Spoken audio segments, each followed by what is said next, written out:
What's up, what's up? Let me know if I'm coming in good. I'm in the car right now. I want to make sure I was coming in. How's everyone doing? Is everyone good? Just pulled another all-nighter, so I am now, went and grabbed some breakfast. Gonna go home, get some more stuff done before I take a quick nap. But I wanted to check in, see how everyone was doing. Oh yeah, I'm good. I'm in the country backroads area, so it's not too bad.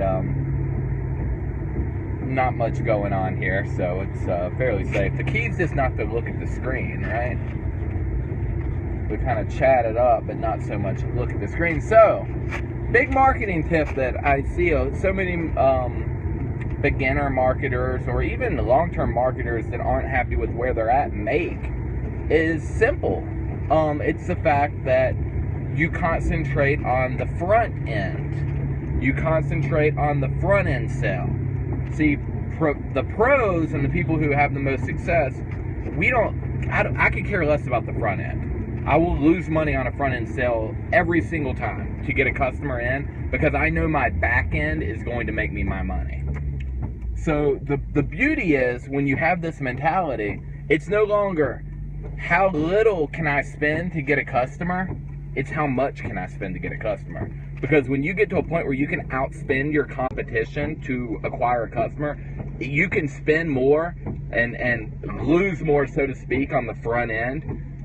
You become unstoppable. You become unbeatable. And that is the secret to that is having a very, very strong and high converting back end. So if you have a high converting back end, you can lose on the front. Oh, beautiful, beautiful, beautiful. It's all about the back end, I'm telling you. All about the back end. Yep. So that's something that you really should start concentrating on and looking at is how much are you willing to spend, or how much, let me rephrase that. How much can you spend to successfully acquire a customer? How much is a customer worth to you? All right. So then it just becomes a matter of, okay, a customer is worth $50 to me. Now I know I can spend $50 to acquire a customer. Okay, cool. If I can spend $50 to acquire a customer, I'm probably going to get in 20 leads per every customer I pull. So that's about a roughly a 5% conversion, 1 out of 20, right? So then from there, what can we do to up that from a 5% conversion to an 8% conversion? What can we do to get in, instead of getting 20 leads in for $50, what do we need to do to get in, say, 30 leads for $50? That's opt-in conversion. So once we have those numbers, then we can start really, really breaking down our conversion rates on both the open or on the opt-in, which is your free gift to get people on your mailing list, and then your actual intro sale. All right. So then once we can get those numbers down, then we can play on the back end and turn that $50 customer into a $100 customer, or $150 customer on average. Then we can really, really scale up our ads campaign and more or less spend money anywhere, because we can acquire customers cheaper than we make off of them. Because remember, a customer is not a one-time sale. Stop thinking of your business as a product or a service. Start thinking of it as a legitimate business with a long-term goal and a long-term effect. Does that make sense? Alright, cool. Because I see so many say, oh, I sell a product. That's not a business, that's a product. Alright? That's a product, that's not a business. You want to have a business. You want to have a back end. You want to have I just ran over some type of carcass. You want to have the ability to continue to ascend your customers to a logical next step. So ascending people to what they need next, ascending them to whatever their next goal is, which it may have nothing to do with the current product or service you have them on. For example, if I'm, social media, if I sell someone a social media training course, my next logical step could be more social media, but it also could be how to make money off of social media, or lead generation, or creating your first product. There's a lot of logical next steps that are available there that would make the most sense, right? So it's a matter at that point of testing the different opportunities to upsell, as well as different price points, to then see what I can up my average customer value to. Because that's really the number that I want, is how much is a lead and how much is a customer. Okay, if I can spend $50 to acquire a $50 customer, I win. If I can spend $75 to acquire a $50 customer, I win. Because I know over the long term, I will have a much, much higher customer or earnings per customer than that initial sale. Because what am I doing? I'm flash selling. I'm constantly offering my customers logical next steps. I continue to offer products that are based off of what the information I already know about them. If someone buys social media from me, I'm going to offer them social media stuff. In our basketball business, if someone purchases a shooting product, I'm not going to try to sell them ball handling out of the gate. I'm going to sell them more shooting stuff.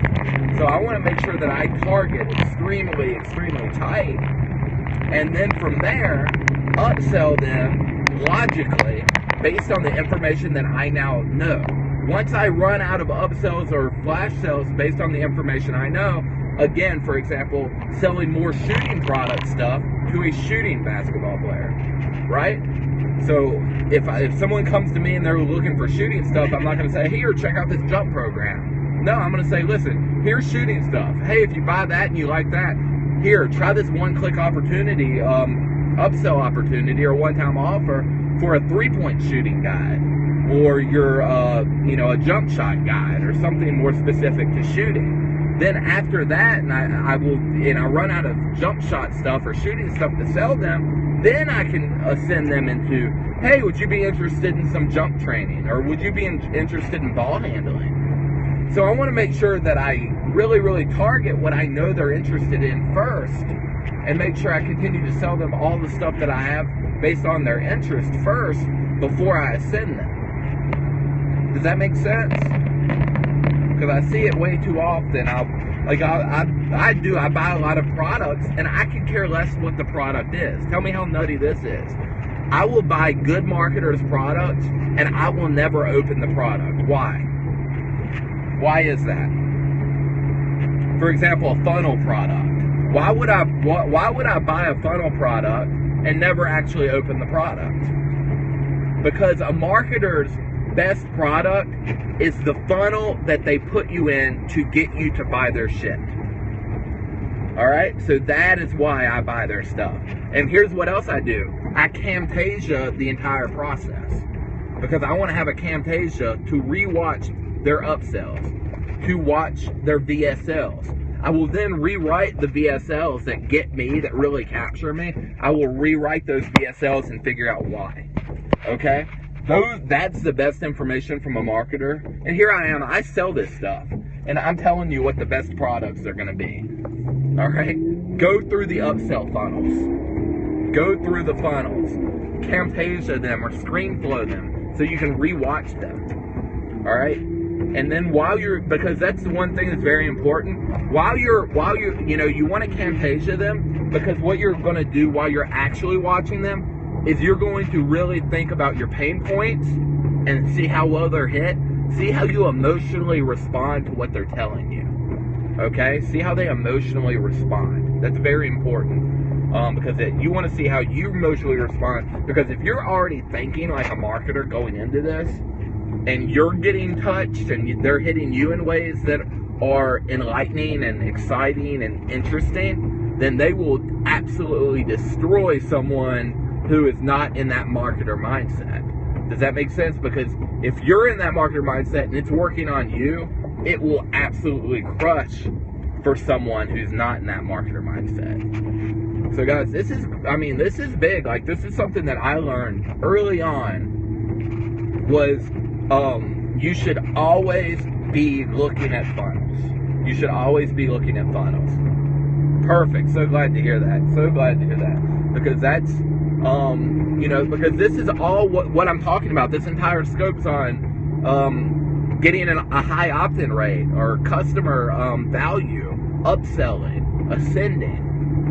So next time you see a little $10, $15, $20 product from one of the so-called gurus, keep in mind that they're testing the crap out of their stuff, and they have high conversions for a reason, especially if you see a paid advertisement for a squeeze page that has a shit ton of likes and a crap ton of likes and shares, because that means that ad's been running for a long time. If that ad's been running for a long time, that means that ad is profitable.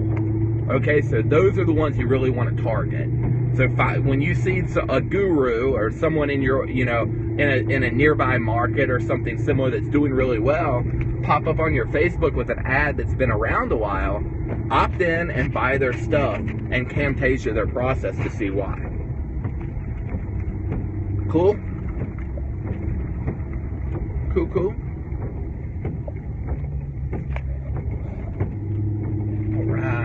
All right, pulling in now, thank goodness. We're here. I went to Bojangles, got myself some breakfast and some coffee. I am now going to do more work. It's been one of those long nights of getting a lot done. I'm very, very happy with how tonight went. I ended up buying a Panasonic 4K camera for those some people had wrote me the other day. I had a Periscope about what camera I wanted to get. Oh, the deer are out. And I ended up getting the Panasonic 4K camera. So I'm excited about it. It's going to be here in a day or two, so I'll let y'all know how it is. If I can figure out how to use the damn thing. That's always a problem with mine. Alrighty. Let's go sneak up on these deer real quick. It'll be good.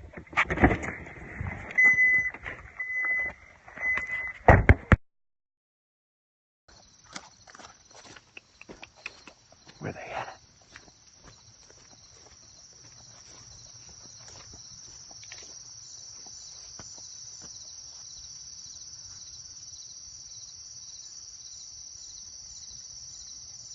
Yeah, they're just chilling right now. Yeah.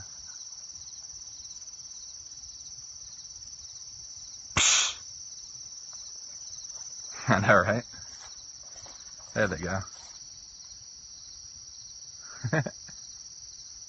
Except that's me of the group right there. That's me. The slow one.